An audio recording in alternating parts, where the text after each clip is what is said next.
Alors, bonsoir, bienvenue à cette séance du 15 octobre. Donc, avant de débuter, je vous invite à prendre un petit moment de silence pour s'assurer de faire des délibérations respectueuses et équitables.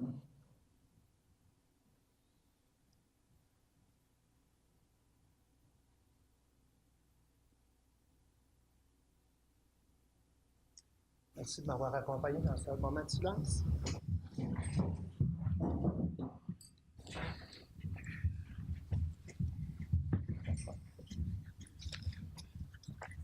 Alors, j'aurais besoin d'une résolution pour procéder à l'ouverture de la séance.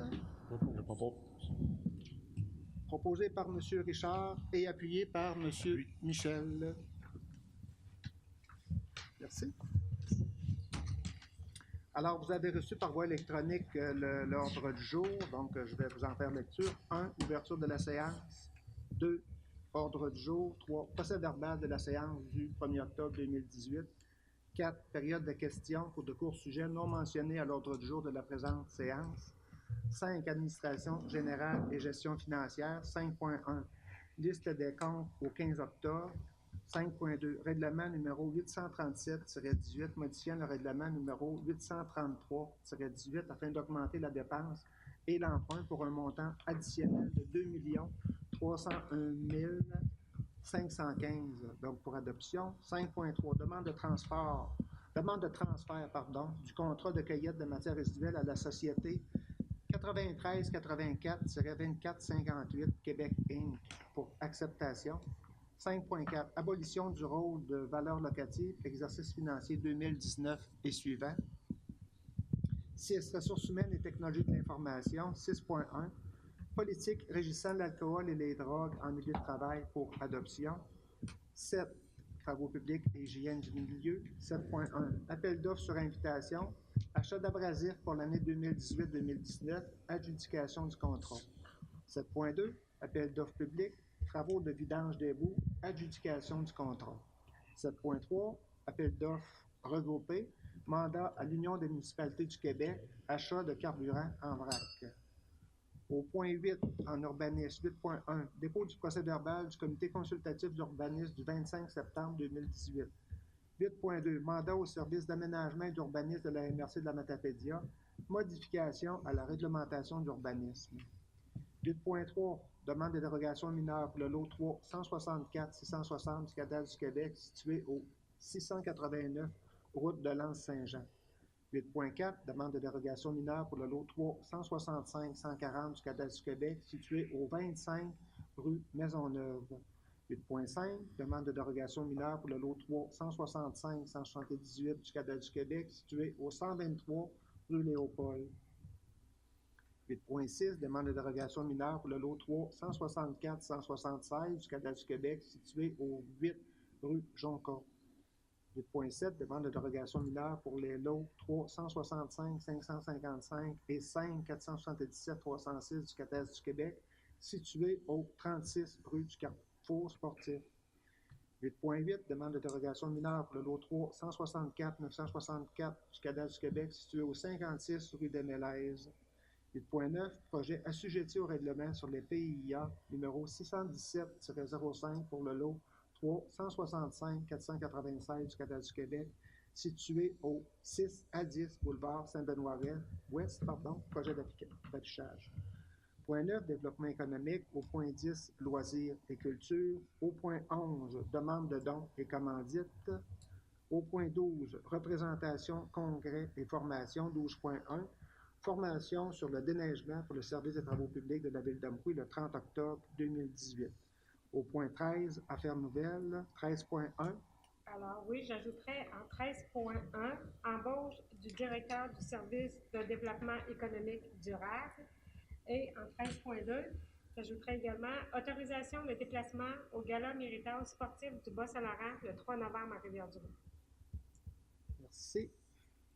Madame Sylvie. Au point 14, période de questions et de commentaires des citoyennes et citoyens. Au point 15, période de questions et commentaires des élus. Et au point 16, levée de l'Assemblée. Donc, j'ai besoin d'une proposition pour accepter cet ordre du jour-là avec les sujets ajoutés. Monsieur Michel, vous proposez et vous êtes appuyé par? Madame Sylvie. Merci. Alors, je nous amènerai au point 3, procès-verbal de la séance ordinaire du 1er octobre 2018. Vous avez reçu par voie de courriel ce procès-verbal-là. Est-ce qu'il est conforme aux discussions qu'on a tenues? Est-ce que vous avez des commentaires ou des questions? Sinon, je vais prendre une proposition pour son adoption. Donc, vous le proposez, Madame Sylvie, et vous êtes appuyé par Monsieur Richard. Merci.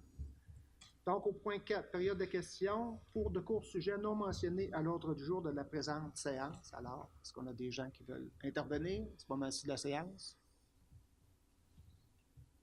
Sinon, je nous amène au point 5, Administration générale et gestion financière, 5.1, liste des comptes au 15 octobre pour approbation. Donc, vous avez reçu là également la liste des comptes. Est-ce que Madame Marie-Hélène, faire une présentation sommaire. En fait, les frais les plus importants pour cette liste de comptes-ci, c'est les frais de la Caisse des Jardins au montant de 110 716. C'est en lien avec le paiement de la dette en capital et intérêt de 1, 2, 3, 4, 5, 6 règlements d'emprunt. Il y a également la quote-part et les honoraires de la MRC de 41 332. Et les autres montants sont nettement inférieurs. C'est plus concernant les contrats qu'on a octroyés à différents organismes tels que Maurice Bélanger pour le désherbage, l'entretien de la salle communautaire et de la surveillance à la conciergerie d'Amqui. Alors, c'est des paiements qui sont faits quelques fois par année. Alors, ça fait un total de 195 182 $ et 4 sous pour la liste de comptes en date du 15 octobre 2018. Merci, Mme Marie-Hélène. Est-ce qu'il y a des questions, des commentaires sur cette liste-là? Sinon, je vais en prendre une proposition pour en faire l'approbation. Je propose. Monsieur Richard, vous proposez, vous êtes appuyé par Mme Sarah. Oui. Merci. Avant que je passe au point 5.2, on a la présence de M. Bruno Caron, responsable d'urbanisme. Alors, bienvenue à notre séance du 15. Donc, 5.2, le règlement numéro 837-18, modifiant le règlement numéro 833-18 afin d'augmenter la dépense et l'emprunt pour un montant additionnel de 2 301 515. Donc, c'est pour adoption. Et à la séance du 1er octobre dernier, on avait fait un avis de motion et on avait présenté ce projet de règlement. Alors, Mme Marie-Hélène, est-ce que vous voulez qu'on procède de façon particulière ce soir? Vous pouvez peut-être refaire la même mise en contexte que celle qu'on avait fait lors du dépôt du projet de règlement. Et ou je peux également le faire. C'est comme vous souhaitez. Je vais commencer, puis si vous pensez que j'erre, vous me reprenez. On va y aller comme ça. Peut-être je vais plus ajouter. D'accord. OK, cher. Alors voilà, on procède à des travaux de réfection majeure là, dans le secteur du palier de la fabrique, donc les rues Frontenac, j'oublie l'autre nom, Champlain, voilà, et Dupont. On a également procédé à des travaux pour améliorer les étangs d'épuration. Tous ces travaux-là, initialement, on les avait estimés à 6,8 millions et toutefois, on avait obtenu un règlement d'emprunt à 6,1 millions. On a ouvert au début de l'automne, on a eu peu de soumissionnaires, mais les soumissions reçues étaient supérieures aux estimations qu'on a faites. On a besoin de réaliser ces travaux-là, donc on a dû aller en augmentation du règlement d'emprunt. C'est la raison pour laquelle ce soir, et à la séance en projet au 1er octobre, on a adressé une demande d'un emprunt supplémentaire de 2,3 millions. Ce sont des sommes importantes et ce sont des travaux qu'on doit réaliser. Et donc, voilà.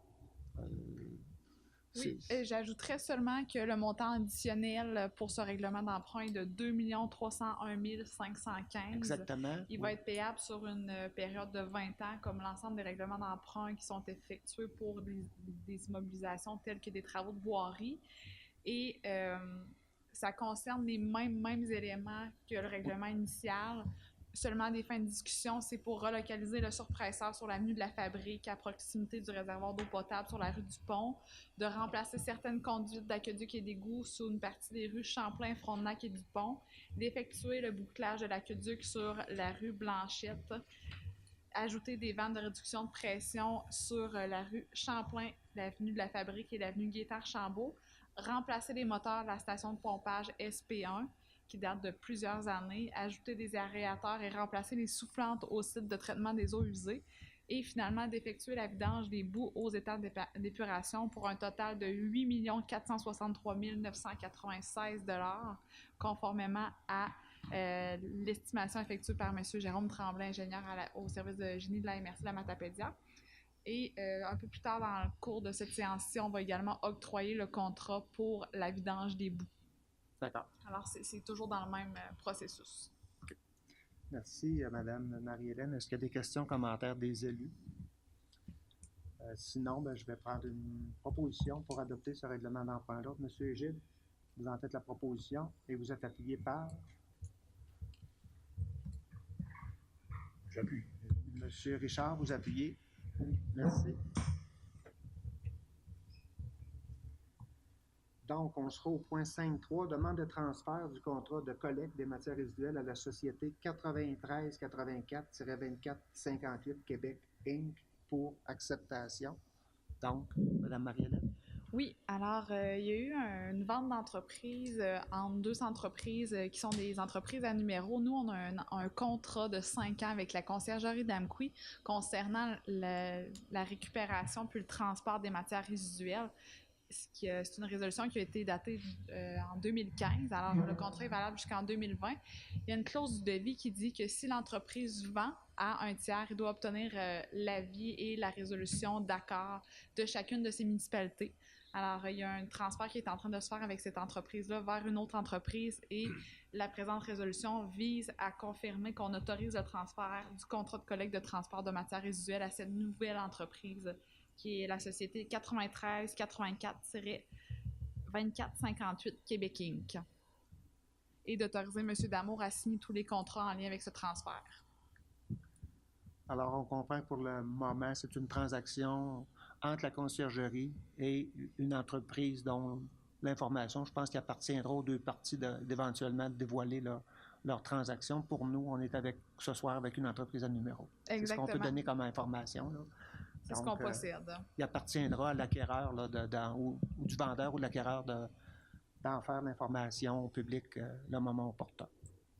Voilà. Exactement. Alors, cela étant, est-ce que Mme Sylvie, vous en faites la proposition et vous êtes appuyée par? Par moi. Mme Sarah. Oui. Merci.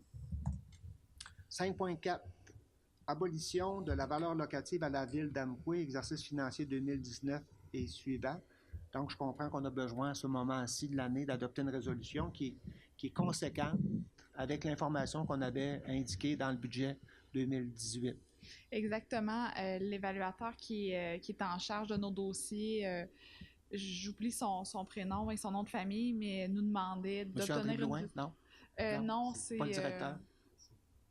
Monsieur Sylvain, mais okay. Il nous a demandé d'adopter une résolution conformément à la législation pour confirmer que la ville d'Amqui, à partir de l'exercice financier 2019, compte abolir son rôle de valeur locative et ça aussi pour les exercices financiers suivants.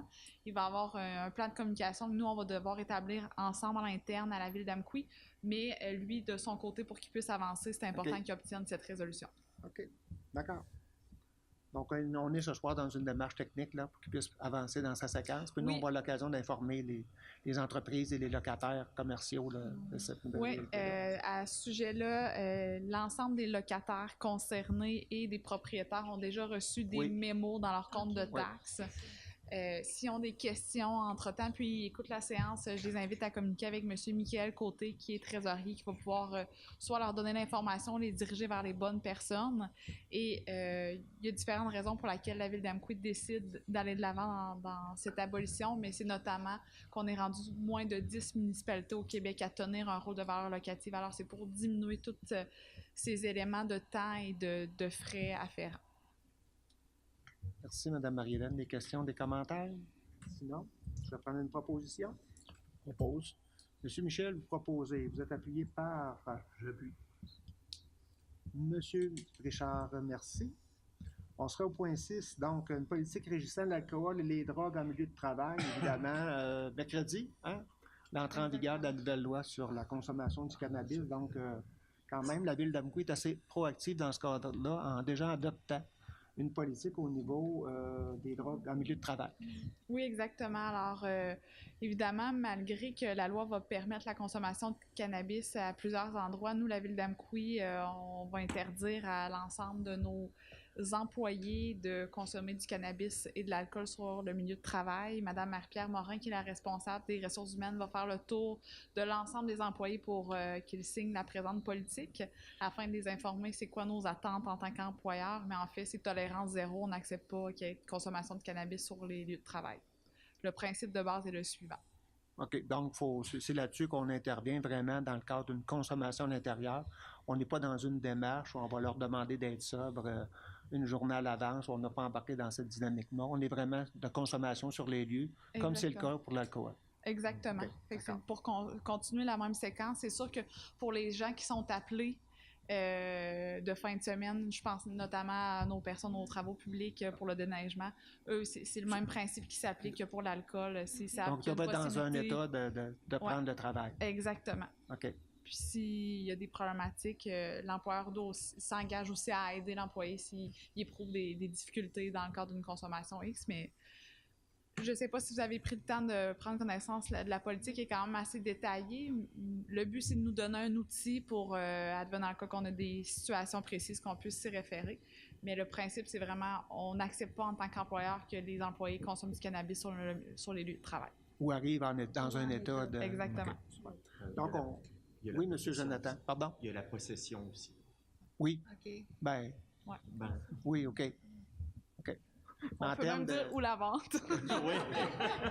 Mais je veux dire, on n'est pas embarqué dans une démarche où on doit s'assurer qu'il n'y a pas de consommation tant d'heures avant. Il faut que l'employé entre au travail dans des conditions sobres. OK. Donc, elle va être présentée éventuellement aux employés. Oui. D'accord. Ça devrait être au cours de la semaine. Hein. OK. Et les employés doivent signer une accusé-réception de cette politique-là, comme le croyant. Exactement. Il y en a pris comme ça. Alors, des questions, des commentaires? Sinon, je vais prendre une proposition. Je propose. Madame Sarah, vous proposez. Une seconde. Appuyé par M. Michel. Merci. Et est-ce qu'on peut faire une petite parenthèse, Madame Marie-Hélène, en mentionnant qu'on est interpellé beaucoup sur la consommation au niveau des milieux, des espaces publics, donc n'est pas en lien avec nos employés, mais bien des espaces. Et on va travailler sur une démarche là, en collaboration avec la MRC de la Matapédia. Ce qu'on souhaite, c'est harmoniser, avoir les mêmes pratiques en termes de politique pour l'ensemble du territoire matapédien. Donc, ça va se dérouler au cours des prochains mois, cet exercice-là. Mais à défaut, c'est la Sûreté du Québec qui va intervenir dans les espaces publics en fonction de l'application d'une réglementation provinciale. Est-ce qu'on peut retenir en quelques mots? Oui, puis en précisant que tous les endroits où il y a des jeunes qui fréquentent, on parle de jeunes d'en bas de 18 ans, automatiquement, la consommation de cannabis n'est pas autorisée. D'accord, on est sur les mêmes règles. Oui. Donc voilà, ben, bravo pour d'avoir travaillé à adopter une politique avant même l'entrée en vigueur. Je pense qu'il y a On remercie Mme Morin. Oui, on va remercier. On va avoir une belle pensée pour Mme Marie-Pierre qui a travaillé sur ce dossier-là. Et puis, ben voilà. Au point 7, travaux publics et hygiène du milieu, donc 7.1, appel d'offres sur invitation, achat d'abrasifs pour l'année 2018-2019, adjudication du contrat. Oui, alors annuellement, on part en appel d'offres sur invitation. Comme vous pouvez le constater, il y a 3 soumissionnaires qui ont obtenu la soumission. Un seul a déposé, soit les entreprises El Michaud Fils, au montant de 29 663,55 sous pour l'achat d'abrasifs pour l'hiver 2018-2019. Et cette soumission est conforme au devis et aux conditions exigées. Des questions, des commentaires? Sinon, je vais prendre une proposition. J'ai vu une main à l'autre bout discrète, silencieuse, donc je vais y aller avec M. Egide en proposition et appuyé par M. Richard. Ça vous convient? Travaux publics, toujours en 7.2, appel d'offres publiques. Travaux de vidange des boues, adjudication du contrat. Vous en avez parlé, vous avez fait référence tout à l'heure, Mme Marie-Hélène, alors je vous laisse. Oui, alors ça, pour ce contrat-là, c'était plutôt un appel d'offres public. Alors, ça a été publié sur le SEAO. Nous avons eu 3 soumissionnaires, soit Simtech Environnemental et au montant de 1 19 838,99 sous, Exxon Environnement Incorporé au montant de 999 995,06 $. Et le plus bas soumissionnaire conforme, c'est l'entreprise Terrapure au montant de 600 439,69 $. Alors, la recommandation du service de génie de la MRC de la Matapédia est d'octroyer le contrat à l'entreprise Terrapure au plus bas soumissionnaire, considérant qu'ils sont conformes. Et la vidange des boues, c'est vraiment à nos états d'épuration, c'est de complètement faire le vide. Et ils vont commencer cette opération-là dès l'automne. Oui, 2018. OK. Et ça va être complété en 2019, mais il y a plusieurs autres étapes par la suite. OK. C'est quand même assez technique, j'oserais pas me lancer dans ce processus, mais c'est en plusieurs étapes. Mais nous, on va les voir sur le terrain en 2018 et en 2019. OK. Parce qu'il y a l'extraction de l'étang, puis par la suite, il y a toute la disposition là, qui va faire l'objet d'une autre démarche. Hein. C'est ça qu'il faut comprendre. OK. D'accord. Merci, Mme Marie-Hélène. Alors, quelqu'un peut en faire la proposition. Monsieur Gilles, vous proposez? Oui, excusez, pardon. Allez-y. Allez-y. Non, mais allez-y, posez votre question. Oui, j'aurais une petite question à poser à Mme la directrice. Terrapure, là, ça vient d'où, cette compagnie-là? Bonne question. Oui, je n'ai pas l'endroit précis, mais l'ingénieur qui s'occupe du dossier les connaît. Il s'agit d'une excellente entreprise dans ce domaine, non? OK. Ça fait en proposition pareil. Monsieur Gilles, vous en faites la proposition. Il y avait quoi? Il y avait 100 000 de différence Il y avec avait l'autre? 400 000. 400 000 de 400 000. différence. Presque. Ouais. OK. Ça n'était qu'1 million. Ça a été mentionné, oui. L'autre 900. L'autre 600. C'est bon, merci. Je refais toujours Vous faites la proposition, monsieur Gilles. Vous êtes appuyé par... Ouais. Monsieur Michel, là, vous l'avez peut-être mentionné. Je vous l'avais échappé. Merci. On sera en 7.3, appel d'offres, regroupé, mandat à l'Union des municipalités du Québec, achat de carburant en vrac. Oui, en fait, on participe à cet achat regroupé qui nous permet de se procurer du carburant, soit de l'essai, du diesel puis du mazout pour les quantités nécessaires à nos activités, plus particulièrement en lien avec les travaux publics. En faisant l'achat regroupé, ça fait en sorte qu'on adhère pour la période du 1er avril 2019 au 31 mars 2022 et on confie à l'UMQ le processus d'appel d'offres menant à l'adjudication des contrats. Et le contrat, il y a une possibilité de renouvellement pour une durée de 2 ans. Puis, par l'adoption de la présente résolution, on permet aussi qu'il y ait ce renouvellement de 2 ans si c'est avantageux pour l'ensemble du regroupement. D'accord. Des questions, des commentaires? Oui, question, M. Oui, M. Gilles. Le précédent contrat, il était octroyé à qui? C'est une excellente question. Je pourrais le vérifier puis vous le confirmer à la prochaine séance. C'est beau, merci. Ce que je veux savoir, si l'UMQ prend connaissance des personnes ou des compagnies dans la MRC ou même peut-être à la ville d'Amqui qui ont l'opportunité de pouvoir soumissionner. Oui, puis je me demande même si ici, c'est pas celui qui est sur la rue. Turmel. Exactement. Parce qu'on voit dans la liste des comptes, il y a régulièrement Turmel. J'ai l'impression que pour notre secteur, c'est Turmel, mais je vais vous le confirmer parce que je suis pas certaine. Mais oui, n'oubliez jamais que le processus d'appel d'offres public est ouvert à toutes les entreprises qui veulent soumissionner. Okay. C'est toujours ça le principe. Ce qui veut dire, Madame la directrice, que c'est les entreprises qui doivent être alertes pour soumissionner quand les contrats sortent. Est-ce que je comprends bien, Tout à fait, M. Gilles, parce qu'on a déjà eu cette discussion-là il y a 1 an ou 2, puis effectivement, la préoccupation de l'achat local avait été soulevée. Et finalement, même si on passe par un appel d'offres regroupé, ben, il y a des distributeurs, on va l'appeler ainsi, il y a des distributeurs locaux qui peuvent y trouver leur compte dans cette démarche-là. Alors, c'est le cas parce qu'effectivement, de mémoire aussi, moi, je crois bien que c'est Turmel qui était avec nous au cours des dernières années. Alors, vous l'avez bien dit, il s'agit à ces gens-là d'être prêts lorsque ces éléments-là seront rendus publics. C'est pas frais dans ma mémoire parce que je pense que le contrat date de plus de 5 ans. C'est la raison pour laquelle je sais pas précisément c'est qui, avec qui on fait affaire, mais je vais vous le confirmer à la prochaine séance. C'est bien, madame.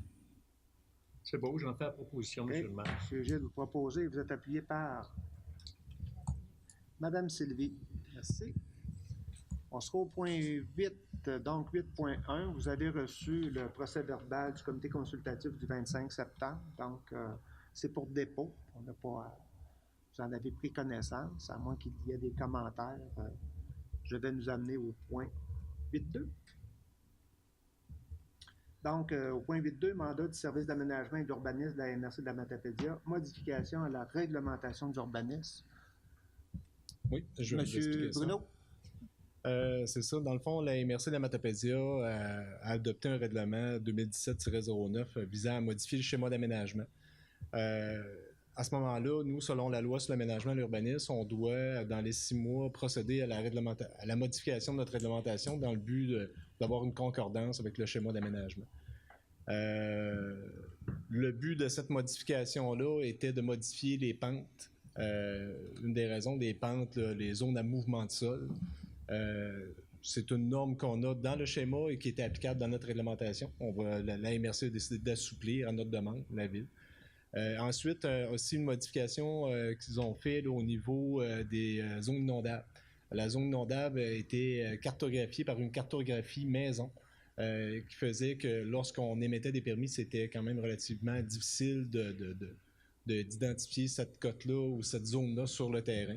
Le schéma étant modifié pour exiger qu'un arpenteur géomètre vienne préciser la position de cette zone inondable pour qu'on puisse émettre des permis convenablement en la respectant. Suite à cette modification-là, ben, nous, on veut profiter, le service d'urbanisme, pour amener des modifications là, à la réglementation d'urbanisme, règlement de zonage, construction et PIA, dans le but de faciliter son application ou leur application. Est-ce qu'on peut quand même aborder un peu le PIA au niveau commercial, M. Bruno? Oui, au niveau commercial, c'est ça. Dans le fond, selon ce qu'on a constaté depuis son application, depuis que moi je suis en poste avec mon collègue Mathieu, c'est que, bon, au niveau des demandes qu'on a au niveau du PIA commercial, on trouvait que c'était pas vraiment approprié. Bon, on gère les types de matériaux, l'affichage. On croit qu'une réglementation, au niveau du règlement de zonage, avec une réglementation qui est quand même assez précise, on pourrait arriver au même résultat sans être obligé de passer par un processus qui est aussi lourd qu'un PIA. Fait, nous, on a fait la recommandation au CCU. Le CCU a acquiescé, nous a approuvé dans notre démarche. Et puis, c'est ce qu'on souhaite dans le but d'aider, si on veut, le développement ou faciliter les entrepreneurs ou les commerçants de notre région, de notre ville. Parce que ce qu'il faut dire, c'est que le PIA au niveau commercial, plus souvent qu'autrement, les projets qui étaient déposés, s'il y avait des ajustements, ils étaient faits, puis par la suite, on a donné une séquence, il fallait que le CCU accepte, puis par la suite, ça devait, même si tout était conforme, ça devait nécessairement s'en venir du côté du conseil municipal. Effectivement. Alors que ce qu'on souhaite, dans le fond, c'est que si tout va bien puis que les gens respectent notre réglementation d'urbanisme, on n'a pas à faire ce processus. Que le permis s'émette à ce moment-là. Alors, je pense que c'est une belle initiative d'avoir ouvert la porte à alléger ce processus-là, parce que dans tous les cas, on ne passait pas par une étape qui venait, on va être capable de gérer disons même, soit au niveau de l'équipe, au niveau des membres du CCU, ou même au niveau du conseil municipal, de gérer correctement la préoccupation qu'on a pour faire du développement commercial harmonieux. On est capable de faire ça sans avoir toutes les restrictions que proposaient les PIA commerciaux. Il faut comprendre qu'on va avoir aussi sur le territoire de la ville, on a un PIA d'intérêt historique et culturel, là, esthétique. Il y a des commerces qui existent dans ce secteur-là aussi. Ceux-là, ils ne seront pas, dans le fond, soustraits à cette application-là. Exactement. Étant donné que ce n'est pas le même PIA, mais il va y avoir tout de même une grande amélioration. OK. Monsieur le maire? Oui, monsieur Michel. Juste une petite précision, Oui. peut-être pour les gens qui nous Oui. écoutent. Ça veut dire quoi, PIA? Je pourrais tenter de le dire. Je dirais le plan d'intégration et Architectural. implantation. Okay, L'implantation d'intégration architecturale. OK. Oui, voilà. Merci. Mais j'ai été sur le CE au mandat précédent et puis souvent ça faisait l'objet. Puis on avait déjà allégé au niveau des pentes. Je pense qu'on refait un effort supplémentaire. Je comprends Oui, bien. aussi, c'est ça. Mais- Au niveau des mais, pentes, aussi au niveau du secteur de la fabrique, on a un PIA de pente. On juge encore là que, étant donné qu'on a la réglementation sur le mouvement de sol et qui régit ces pentes-là, seulement une réglementation qui demande à ce que la pente soit boisée. on n'aurait pas besoin d'y aller par un processus là, de PIA, de plan d'intégration architecturale, qui vient régir ça avec...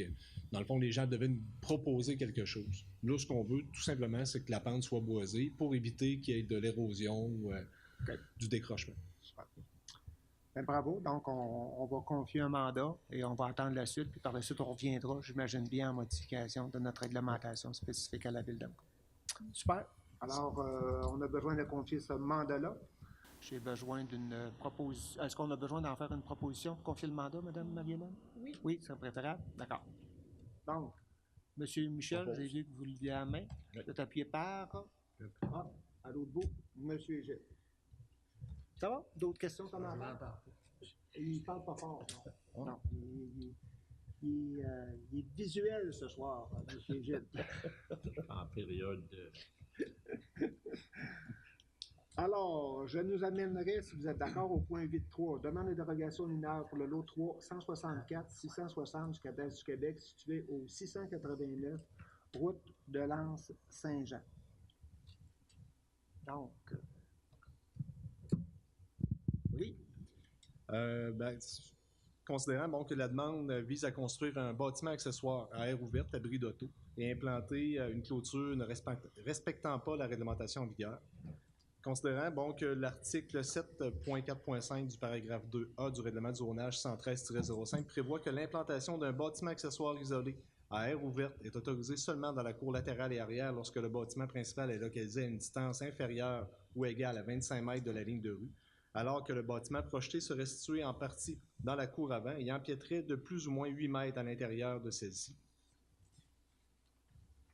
Considérant que l'article 7.4.5, paragraphe 2B du règlement de zonage 113-05 prévoit que la marge de recul avant est la même que celle prescrite pour le bâtiment principal, soit 8 mètres, dans la zone 44R, alors que le bâtiment projeté serait localisé à plus ou moins 0,20 mètres de la ligne avant de terrain, soit plus ou moins 7,80 mètres de moins que la marge de recul avant minimale prescrite. Considérant que l'article 7.4.5, paragraphe 2D du règlement de zonage 113-05 prévoit que la distance minimale le séparant du bâtiment principal est de 2 mètres, alors que le bâtiment projeté serait localisé à plus ou moins 0,30 mètres du bâtiment accessoire, soit un empiètement de 1,70 mètres.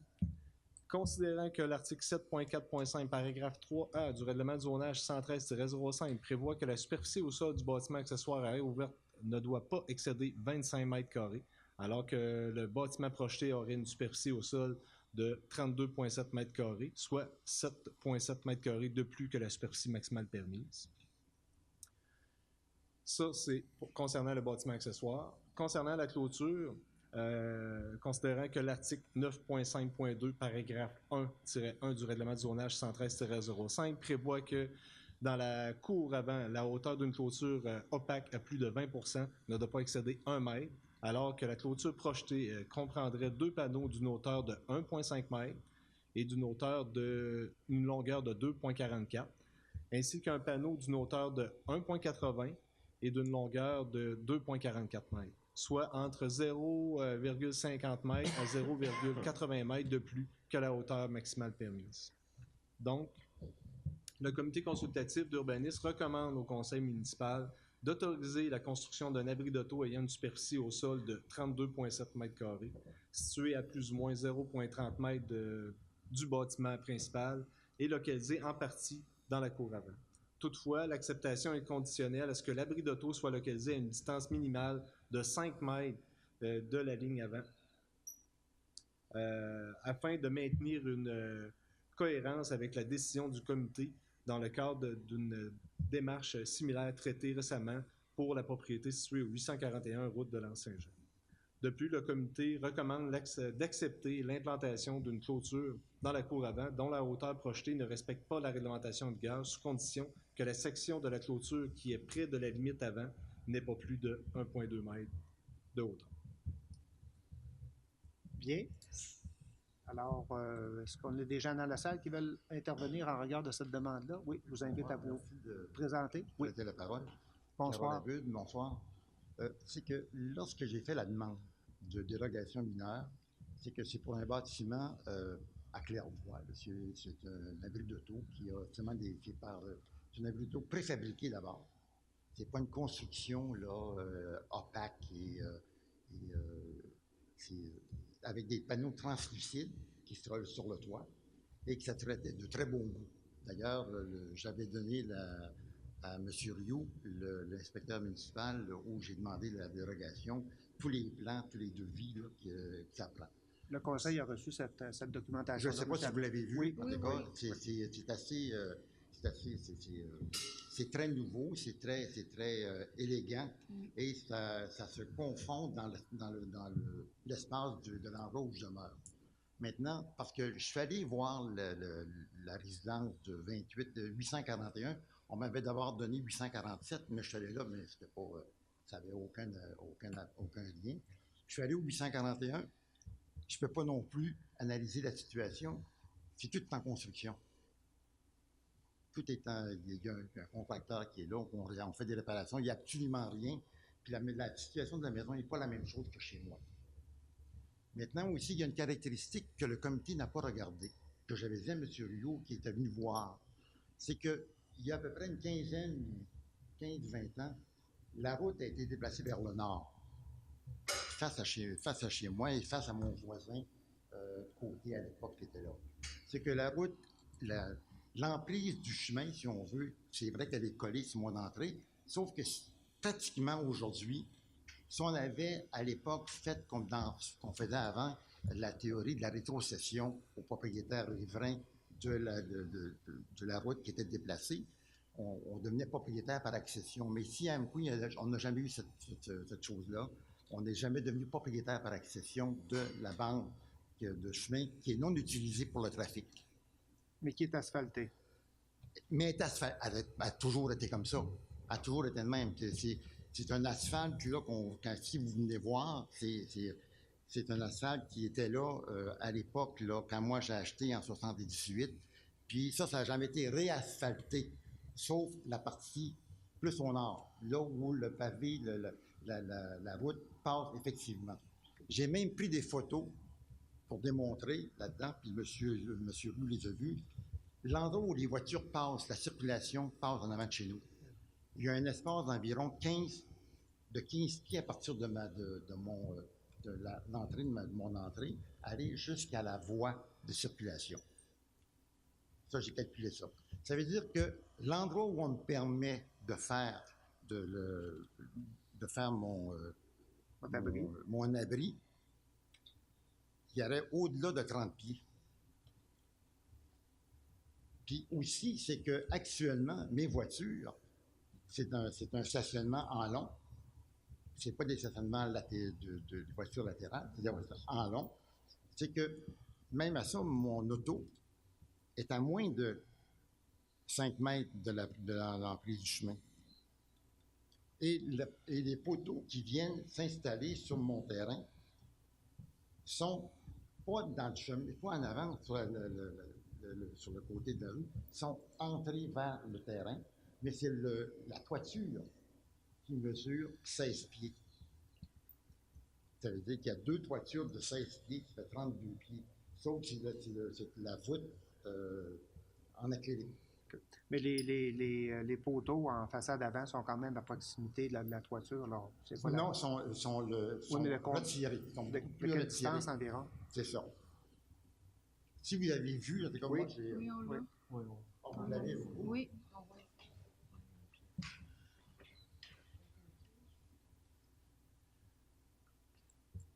Il me l'a envoyé aujourd'hui parce que moi, je l'avais plus, je l'avais donné mon... On a eu l'ensemble de la documentation. Moi, il me l'a envoyé aujourd'hui, c'est ça. Quand vous abordez la nuance, je ne sais pas si M. Bruno a apporté cette précision-là, quand vous parlez de la rue, il y a l'emprise de la rue. Hein, nos éléments de distance, là, il faut considérer un élément qui est associé à l'emprise de la rue aussi. Là. Je ne sais pas si... Oui, c'est ça. C'est effectivement ça. Je pense qu'au niveau du CCU, bon, c'est sûr qu'on voit le roulement de la chaussée, là, mais c'est toujours... bon, on sait qu'un jour ou l'autre, on a toujours des réflexions à faire au niveau des rues, des rangs. Bon, de quelle façon que ça va se faire? Est-ce qu'on va utiliser toute l'emprise? Est-ce que le chemin va se relocaliser? On ne sait jamais de quelle façon. Fait que le CCU s'est dit, ben, regardez, oui, bon, la surface de roulement est quand même à l'extrême, mais considérait que l'emprise, on connaît pas l'avenir, fait qu'il fallait respecter une certaine distance. Si on regarde aujourd'hui l'emprise, si on regarde dans les livres, dans les photos que vous avez, dans les plans, l'emprise n'a jamais changé de place, si on veut. Mais la situation réelle, Oui, je comprends. effective aujourd'hui, elle est vraiment plus au nord. Je comprends bien, mais quand on fait l'ouverture, là, on va ouvrir sur l'ensemble de la surface. L'hiver, par exemple, dans les périodes de déneigement, là, on Oui, va mais déneiger l'entièreté de cette surface-là. Là. C'est On que va- non. C'est que Ben- non. Il ne vient pas ouvrir sur mon terrain. Absolument pas. Ben, est-ce que c'est sur votre terrain? Ah, c'est sur mon terrain. Ben, regardez, il ouvre même pas la charrue, là. Je vous invite à rester au micro pour que les citoyens vous entendent. La charrue vient, elle fait un rond. Et c'est moi qui dégage le surplus pour avoir un stationnement. Oui, en avant. comme tout citoyen qui... Oui, je comprends, ok. mais j'enlève la neige, mais c'est Oui. pas de ma neige à moi, c'est la neige de la ville. qu'on Oui, met mais là. c'est la Mais je réalité. l'enlève. OK. C'est la réalité pour l'ensemble des Mais je citoyens. l'enlève quand Oui, même. OK. Mais c'est pour dire que l'emprise, il vient pas dans l'emprise. Non, c'est Il dégage seulement la route qui est de circulation. En fait, Puis là, après ça, là, il jette la terre chez nous. bon, ça c'est un autre dossier probablement. Ça, je vous oui. dis, ça, il jette la terre chez nous après. Ça, là, d'ailleurs, je vous envoie des lettres à tous les années pour vous dire, là, pour que pas l'urbanisme, le balai vienne passer, tu sais, au moins une fois, là, au mois d'avril ou à la fin d'avril, début de mai. Oui. Parce que c'est pas vivable. Nous, Je comprends que écoutez, il y a eu une demande de dérogation, ça n'a pas été accepté là, recommandé par le comité d'urbanisme, qui est accepté à des conditions. oui, voilà. Moi, je demande, compte tenu de l'installation que je veux faire, compte tenu de la qualité d'installation que je veux faire, qui rentre dans l'esthétique. Parce que si on parle d'esthétique, c'est un esthétique. Et puis, il ne paraîtra même pas à cause des arbres que j'ai là. Même la toiture ne paraîtra même pas à cause des arbres que j'ai actuellement, dans l'espace où je mets mon toit. Ben, on a considéré, évidemment, là, ce soir, le conseil municipal va se proposer, va se positionner en regard de la recommandation qui est celle du CCU. Vous avez fait référence au fait que le tracé initial n'est plus là. Absolument pas. Mais pour nous, là, la réglementation ou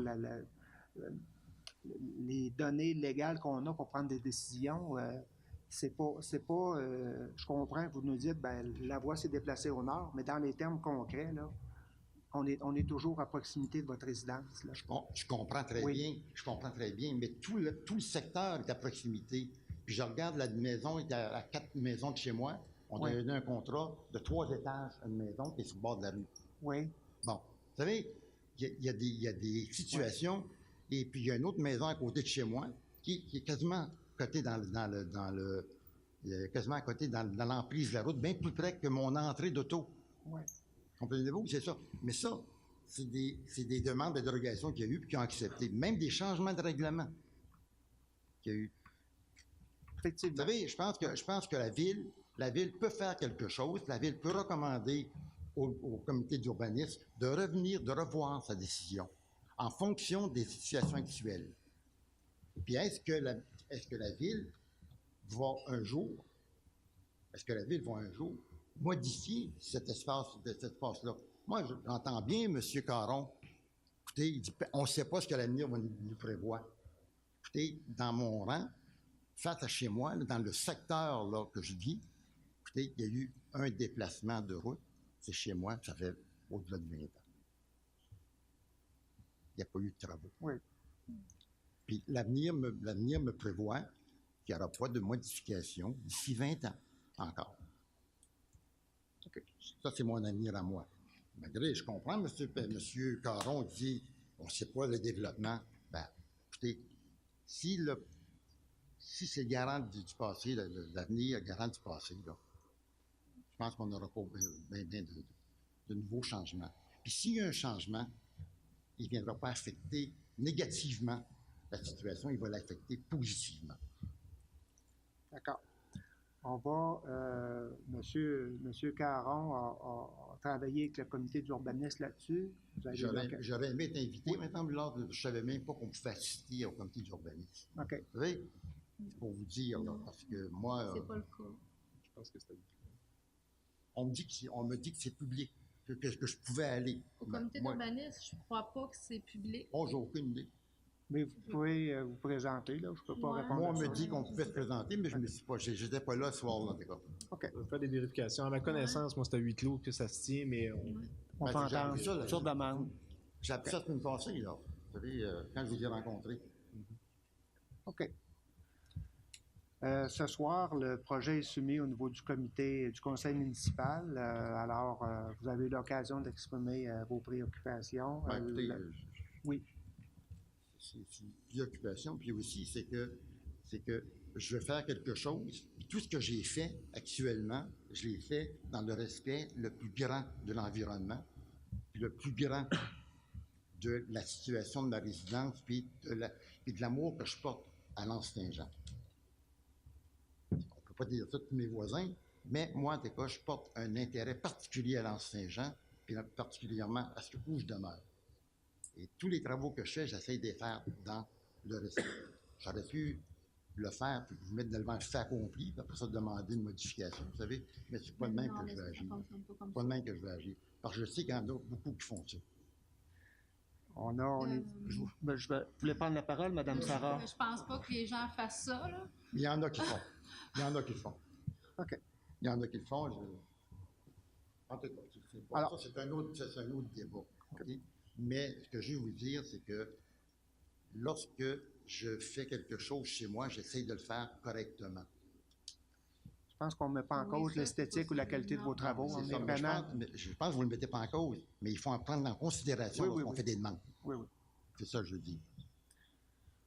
Oui, c'est pour ça. Merci. D'accord, M. Abud, vous avez l'occasion de nous transmettre votre lecture de la situation. Maintenant, à partir du moment où le comité consultatif d'urbanisme s'est réuni le 25 septembre, ce soir, on est à l'étape de prendre une position au niveau du conseil municipal. Alors, est-ce qu'il y a des élus qui veulent commenter, questionner cette demande-là de dérogation mineure? Sinon, je vais prendre une proposition et je vais attendre une proposition à cet effet-là.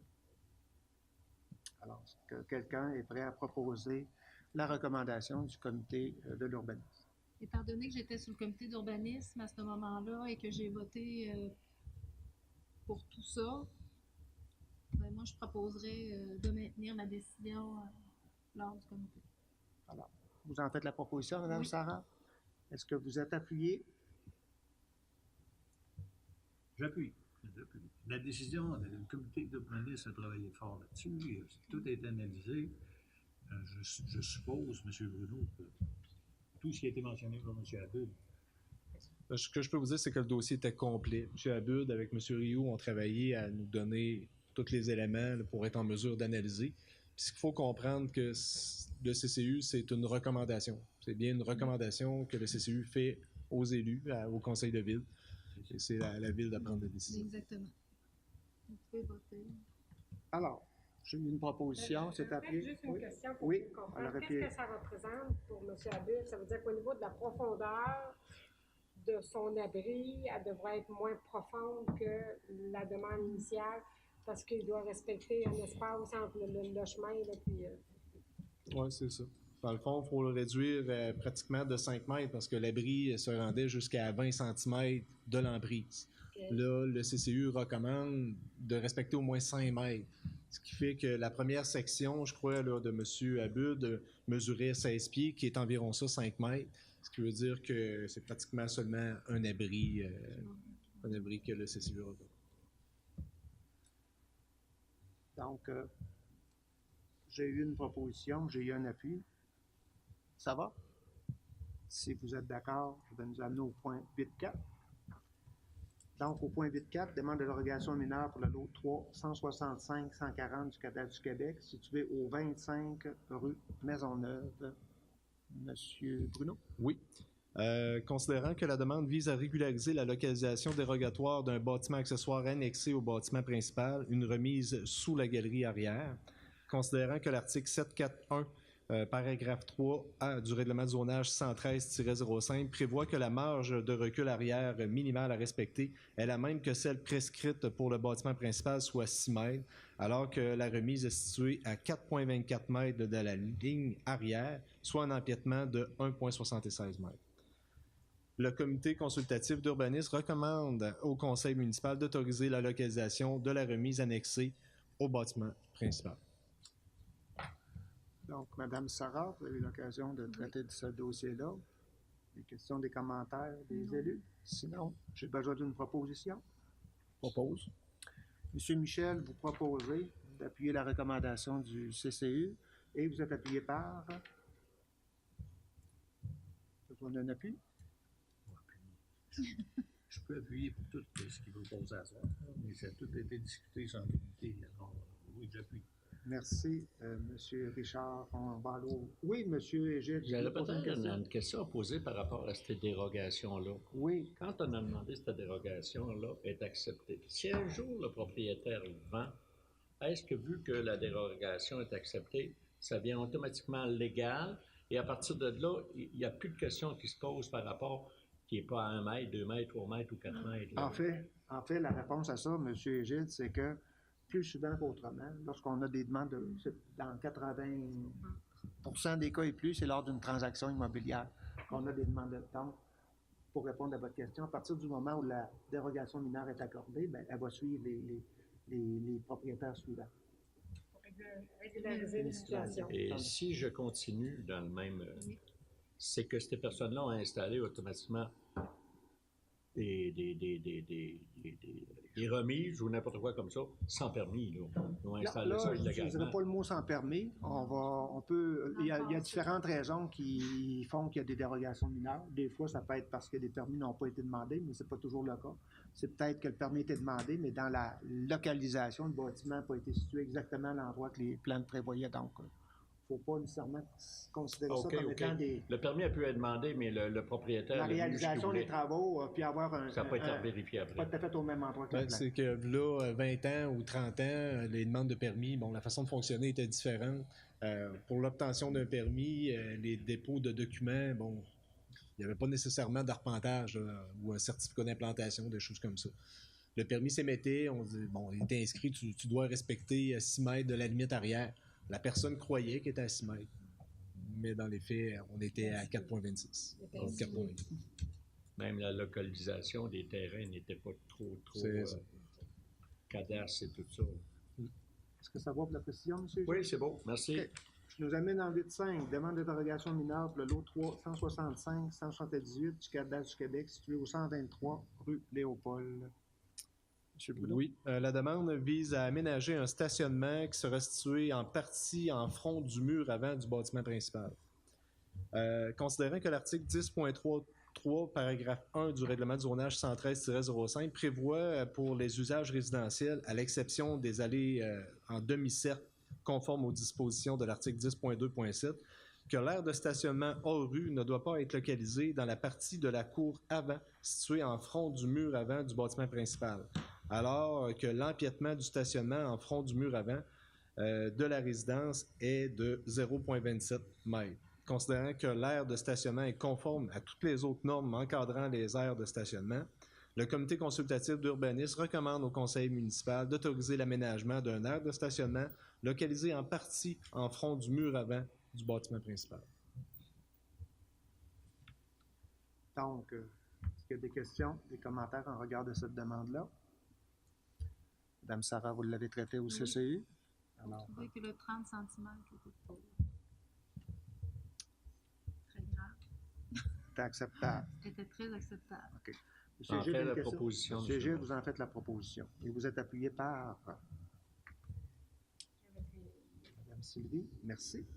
8.6, demande de dérogation mineure pour le lot 364-176 du cadastre du Québec, situé au 8 rue Jonca. Oui, la demande vise à construire une résidence qui ne possède pas de porte sur le mur avant, et ça sur un terrain n'ayant pas les dimensions minimales prévues à la réglementation municipale. Considérant que l'article 6.5, paragraphe 1 du règlement de zonage 613-05 prévoit que le mur avant d'un rez-de-chaussée de tout bâtiment principal d'habitation ou commerce doit comprendre au moins une porte d'entrée de dimension standard, excluant les portes patio, ainsi qu'une ou plusieurs ouvertures de fenêtres totalisant une superficie minimale d'1 mètre carré. Alors que le projet du demandeur consiste à construire une résidence ne comprenant aucune porte sur le mur avant donnant sur la rue Jonca. Considérant qu'une porte serait installée en cour avant secondaire donnant sur la route 132S. Considérant que l'article 4.4.1 du règlement de lotissement 614-05 prévoit qu'un lot doit avoir une largeur à la marge avant de 40 mètres et une superficie minimale de 3000 mètres afin de permettre la construction d'un bâtiment principal, alors que le lot visé possède une largeur minimale, une largeur avant de plus ou moins 32 mètres et une superficie de 2312 mètres carrés. Par conséquent, le comité consultatif d'urbanisme recommande au conseil municipal d'autoriser la construction d'une résidence sur un terrain n'ayant pas les superficies minimales prévues à la réglementation, étant donné qu'on est en mesure de construire une installation septique et un puits d'eau potable, selon l'étude de caractérisation que le demandeur a déposée. De plus, le comité recommande au conseil municipal d'autoriser la construction de la résidence ne comprenant pas de porte sur le mur avant, conditionnellement à ce que le demandeur obtienne l'autorisation du ministère du Transport, de la Mobilité durable et de l'électrification des transports pour construire un accès à la résidence par la route 132S. Des questions, des commentaires sur cette proposition-là. Et on comprend bien que ça sera une dérogation mineure conditionnelle dans ce cas-ci. C'est ce que le comité consultatif recommande. Alors, le propriétaire devra entreprendre des démarches avec le ministère des Transports pour s'assurer que l'autorisation pour avoir un accès directement à la 132, ce qui viendrait, dans le fond, permettre d'avoir une porte qui donne sur la 132 plutôt que sur la rue. Deviendrait conforme à la réglementation. D'accord. Est-ce qu'il y a des questions, des commentaires en regard de cette demande-là? Sinon, je vais prendre une proposition. Je propose. Madame Sarah, vous proposez et vous êtes appuyé par J'appuie, monsieur le maire. Monsieur Egide. Merci. 8.7. Demande de dérogation mineure pour les lots 3, 165, 555 et 5, 477, 306 du Cadastre du Québec, situés au 36 rue du Carrefour sportif. Oui, la demande vise à aménager une allée d'accès qui ne respecte pas la largeur minimale prescrite au règlement de zonage 113-05, considérant que l'article 10.2.5 du règlement de zonage 113-05 prévoit que la largeur minimale d'une allée d'accès en milieu urbain est de 5 mètres, alors que le projet du demandeur consiste à construire une allée d'accès d'une largeur de 4,18 mètres. Considérant que l'allée d'accès et le stationnement projeté respectent la distance de 1 mètre de la limite latérale droite exigée par la réglementation, le comité consultatif d'urbanisme recommande au conseil municipal d'autoriser l'aménagement d'une allée d'accès qui ne respecte pas la largeur minimale prescrite au règlement de zonage 113-05. Ce qui est important aussi de préciser, c'est que la propriété présentement ne possède pas de stationnement. C'est dans le but de se créer un stationnement. D'accord. Et les bâtiments, on ne peut pas les tasser non plus. Là. Non, c'est ça. Donc, c'est des constructions qui sont faites depuis un certain Oui. temps. Puis, Un certain- donc, on vient permettre, favoriser, dans le fond, est-ce qu'on peut penser que cette dérogation-là va réduire peut-être un stationnement sur rue ou il était déjà là de Moi, toute je façon? pense que les gens utilisaient le stationnement de l'aréna. L'arène. OK, d'accord. OK. Madame Sarah, vous avez eu l'occasion d'en discuter. Donc, j'ai Complètement des, d'accord. des questions, des commentaires en regard de cette proposition-là? J'ai pas de questions, j'ai pas de commentaires. Je vais prendre une proposition. Monsieur Michel, vous en faites la proposition. Et vous êtes appuyé par J'appuie. Monsieur Richard. Merci. On va aller au point 8.8, demande de dérogation mineure pour le lot 3 164 964 du Cadastre du Québec, situé au 56 rue des Mélèzes.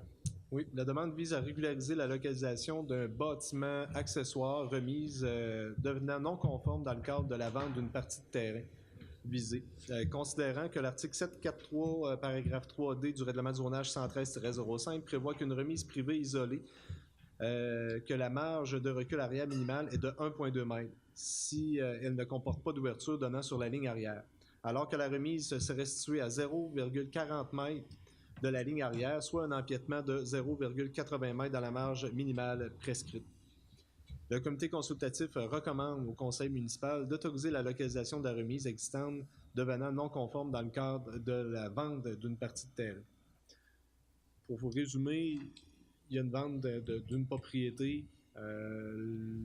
Suite à un certificat de localisation, on s'est aperçu qu'il y avait un mur de soutènement qui avait été fait par la propriété qui devait se vendre.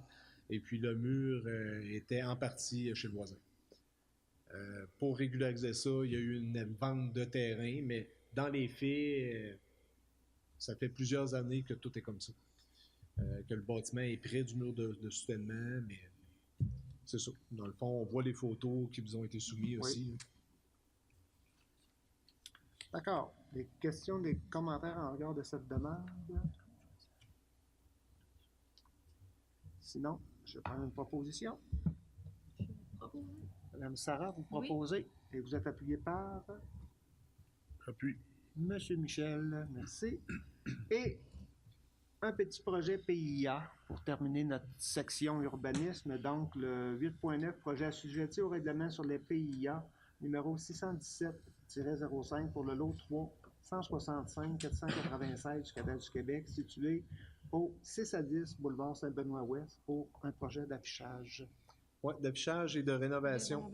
C'est ça. C'est le bâtiment est situé dans un secteur d'intérêt commercial et le projet est assujetti au règlement sur les PIA 617-05. L'objectif du règlement est de susciter l'implantation d'un affichage de qualité mettant en valeur le secteur commercial. L'objectif du règlement est de préserver les composantes architecturales attribuant une authenticité de style au bâtiment et contribuant au caractère propre du milieu. Considérant que la demande respecte les objectifs et critères prévus aux articles 3381, 3382, 3341 et 3342 du règlement sur les PIA 617-05, le comité consultatif d'urbanisme recommande au conseil municipal d'autoriser la modification de l'enseigne appliquée existante ainsi que les travaux de modification et de rénovation de la façade du bâtiment principal. Toutefois, les membres du comité souhaitent que la résolution 2018-196 soit respectée et que le support d'enseigne situé sur la partie supérieure gauche de la façade soit retiré. L'enseigne pourrait être installée à la même hauteur que les fenêtres à l'étage et être centrée entre les 4 fenêtres afin de créer une symétrie. On a informé le propriétaire, le demandeur de l'orientation du CCU. Il est tout à fait en accord avec ça. Il est prêt à procéder. Moi aussi, je lui ai parlé, qui était en accord. Okay. Oui. Donc, on peut simplement dire ici qu'on parle de la librairie d'Amqui. Oui, c'est la librairie C'est pour d'Amqui. situer l'entreprise. Alors, on félicite le propriétaire de rafraîchir sa façade. Je pense que ça va être le bienvenu. Puis on lui souhaite un beau projet de rénovation, au-delà de l'affichage, que j'en comprends. Alors, Mme Sylvie, vous l'avez proposé, vous êtes appuyé par? Appuyé, M. le maire. Monsieur Gide, merci. On ira au point 9, le développement économique, on n'a pas de sujet, on s'en irait. Monsieur le maire, excusez-moi de vous interrompre. J'ai juste pris M. Charret, mais c'est qui avait fait la Madame proposition? Sylvie a proposé. Merci. Donc, on va se déplacer au point 12, 12.1, formation sur le déneigement pour le service des travaux publics de la Ville d'Amqui le 30 octobre. Madame Mariella? Oui, c'est une formation qui est donnée annuellement aux gens des travaux publics et c'est la firme, je crois que c'est PMI, qui se déplace ici à l'Hôtel de Ville pour donner cette formation à l'ensemble de nos employés. Elle va avoir lieu le 30 octobre 2018. D'accord. Alors, c'est pour permettre à chacun de nos employés d'y participer. Des questions, des commentaires? Oui, M. le maire. Moi, Oui, allez-y, monsieur le maire. assister. J'ai déjà assisté aux réunions, puis j'aimerais à nouveau assister parce que j'ai des questions à poser par rapport à notre déneigement. Parfait. Je vous invite à vous déplacer à l'Hôtel de Ville le 30 octobre. Je constate que l'heure n'est pas précisée dans le document, mais peut-être juste de faire un contact avec moi, puis je vais vérifier auprès de Mme Morin à quelle heure. Tu m'enverras Une invitation? Oui. Je vais me prendre une note. Parfait. S'il vous plaît. Alors, cela étant, M. Égide, est-ce que vous voulez en faire la proposition? Vous en faites la proposition également et vous êtes appuyé par J'appuie. M. Michel. Merci. Alors, on serait au point 13, affaires nouvelles, embauche du directeur du développement économique durable. Je vais vous laisser finir vos notes, Mme Marie-Hélène. Ensuite, je vais vous laisser la parole. Oui. Alors, comme vous le savez, M. Antonin Michaud a annoncé sa démission il y a quelques semaines. Il quitte l'organisation de la ville d'Amqui pour se diriger à titre de directeur général des Impressions Alliance 9000. Entre-temps, il est arrivé certaines discussions qui ont fait en sorte que M. Guillaume Viel, qui est actuellement directeur du développement économique à la MRC de la Matapédia, a démontré son intérêt pour devenir directeur du service de développement économique durable de la ville d'Amqui. Alors, la présente résolution vise à confirmer son embauche à titre de directeur pour un poste cadre permanent temps plein et d'accepter les termes de l'entente entre M. Viel et la ville d'Amqui concernant ses conditions de travail et d'embauche, puis d'autoriser M. Damour et Mme Blanchette, qui est conseillère responsable des ressources humaines, à signer la lettre d'entente. Son entrée en fonction est prévue le lundi 26 novembre 2018. Alors, ça va lui permettre de compléter le processus budgétaire à la MRC de la Matapédia, puis débuter la nouvelle année avec nous. Juste quelques mots pour dire qu'en début de mandat, on savait que ce qui s'en venait dans les prochaines années, c'était un certain nombre de mouvements. On a commencé avec la direction générale et on savait d'ici quelques années là, que M. Antonin irait profiter de la vie. Il a décidé d'en profiter plus rapidement et autrement. Un jour, j'espérais que je suis convaincu qu'il en a profité également du côté de la ville, mais là, il y a l'occasion. On l'avait mentionné à la séance du 1er octobre. Les événements ont fait qu'on a eu une opportunité de venir, je dirais, compléter notre équipe de gestionnaires avec une proposition que le conseil municipal a déjà eu l'occasion d'entendre en privé. Donc, ce soir, c'est de confirmer via une séance publique l'arrivée et le maintien, dans le fond, de la fonction du directeur de développement économique qu'on dit durable. Il faut se projeter dans le temps aussi dans ce cadre-là, mais voilà. Donc, cela étant, j'ai besoin de quelqu'un pour en faire la proposition, pour autoriser les gens à signer la lettre d'entente. Propose. J'ai des gens. M. Richard propose. M. Égide, vous appuyez. On serait en 13.2. J'ai pas tout écrit, madame. Une autorisation de déplacement de l'ULRS pour le gala Hermitage de 3 novembre, Rivière-du-Loup. Voilà. Monsieur Jonathan. Donc, c'est pour m'autoriser, moi et un élu, samedi le 3 novembre, à l'Hôtel universel de Rivière-du-Loup pour représenter la ville d'Amqui. Nous avons plusieurs nominations qui vont être annoncées prochainement. Donc, nous espérons ressortir avec un des 14 trophées Pierre Harvey qui seront remis lors de cette soirée. Très bien. Donc, est-ce qu'on peut passer une petite commande, M. Jonathan? Si on a des récipiendaires le 3, est-ce qu'on pourrait les avoir avec nous en séance publique le 5? Ça Fort probablement. Qu'on puisse avoir l'occasion des féliciter en personne. Alors, vous avez l'occasion de leur transmettre cette invitation-là. Je pense qu'on aura plaisir de les accueillir. Cela étant, donc une proposition pour un déplacement. Madame Sylvie, vous proposez? Et vous êtes appuyée par Madame Sarah. Merci. Et bonne chance à nos nominés. Et on s'en jase le 5. 14, période de questions et commentaires des citoyens et citoyennes. Alors, pas. Au point 15, période de questions et de commentaires des élus. Monsieur Égide. Oui, j'aurais une question à poser à M. Bruno, qui est à l'urbanisme, pour sécuriser les gens par rapport aux fameuses poutres qui traînent à Rolagare et tout ça. J'aimerais ça que tu fasses certains commentaires et les informer. Oui, ce que je peux vous mentionner, c'est que j'ai eu un contact avec un employé du CN à 2 reprises. À 2 reprises. Mon dernier contact était sur la fin de la semaine dernière. Je voulais avoir de la précision, même que je lui ai demandé s'il ne pouvait pas me donner le nom de son supérieur pour être certain d'avoir la bonne information. Il m'a confirmé que dans 1 semaine et demie, 2 semaines, que les wagons allaient être arrivés à Amqui dans le but de récupérer ces résidus de chemin de fer-là et être acheminés vers un endroit approprié. Là. Mais ça devrait se réaliser d'ici quelques semaines. Merci, M. Caron. D'autres questions, commentaires des élus?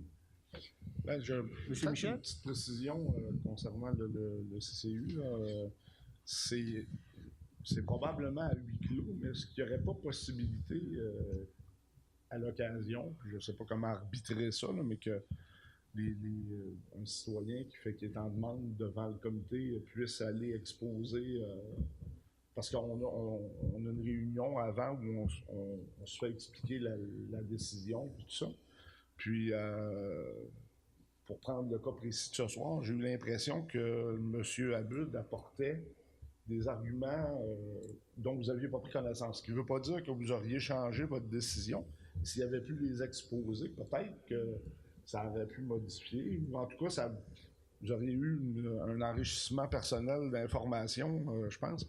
Mais je ne sais pas au niveau mécanique si c'est à huis clos puis c'est immuable ou y a-t-il une zone grise? Je En fait, une précision là-dessus. On a un règlement sur la constitution des comités consultatifs d'urbanisme. Il va falloir vérifier dans le contenu du règlement qu'est-ce que ça prévoit. C'est sûr qu'on pourrait vérifier, est-ce qu'on veut aller jusqu'à modifier nos règles de régie interne du CCU pour permettre, puis jusqu'où qu'on va, etc. C'est des questionnements qu'on peut avoir. La mise en vigueur puis la mise en place, c'est sûr que en date de ce soir, je ne peux pas vous donner de réponse précise. Okay. Il y a deux choses là-dedans. Je pense qu'on peut prendre la question en délibéré. L'autre élément dont vous faites mention en termes d'information qui n'aurait pas été connu du CCU, je mets juste une petite réserve là.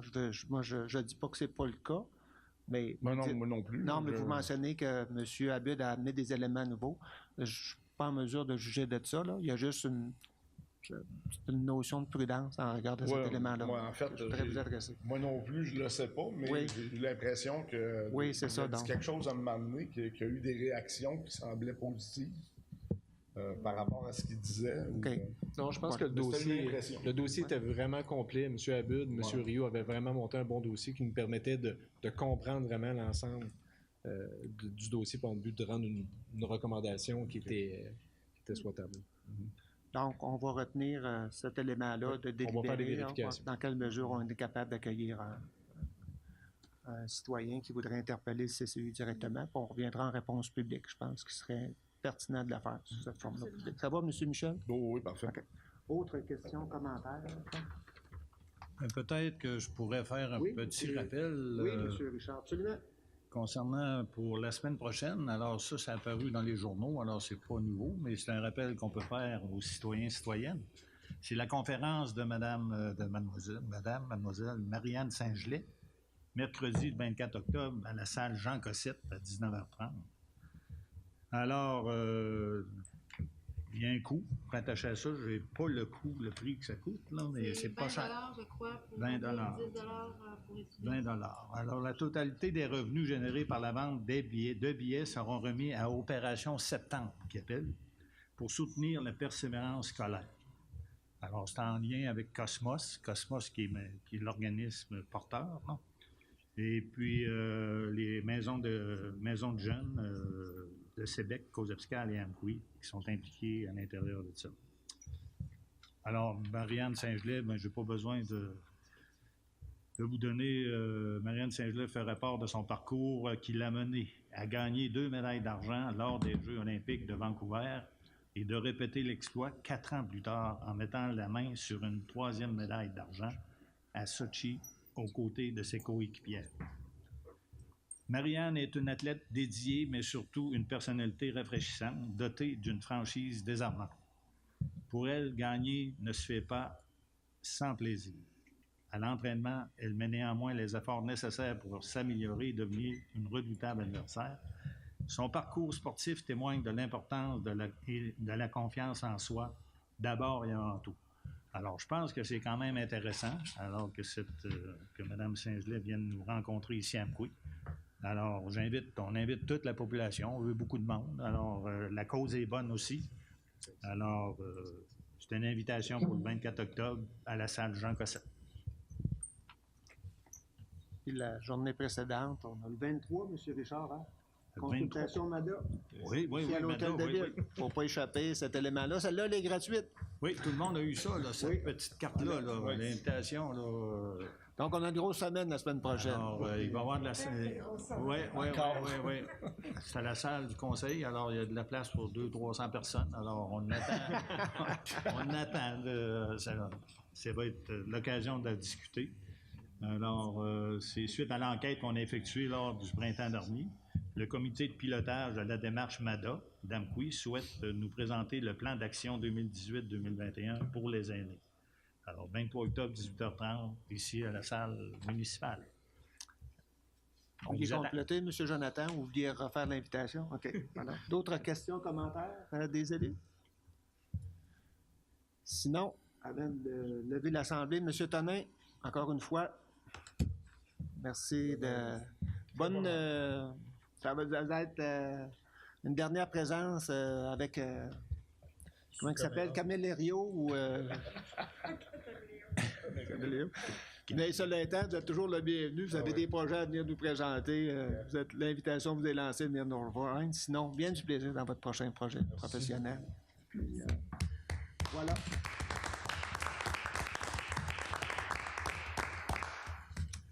Sur ce, s'il n'y a pas d'autres questions, commentaires des élus, je vais demander une proposition pour la levée de l'Assemblée. Madame Sylvie, j'ai pas vu de main levée au bout de alors on va prendre... Tout le monde en regardant l'autre. J'ai changé ma routine. Madame Sylvie propose, appuyée par Monsieur Michel. Merci beaucoup. Nous, on se redonne rendez-vous 5 novembre. Le 5 novembre, ça fera 1 an, le nouveau conseil municipal. Alors, je vous invite déjà, là, en fin de séance, il nous reste du temps le 5, à commenter votre première année et vous projeter pour la suivante. C'est l'invitation que je vous fais.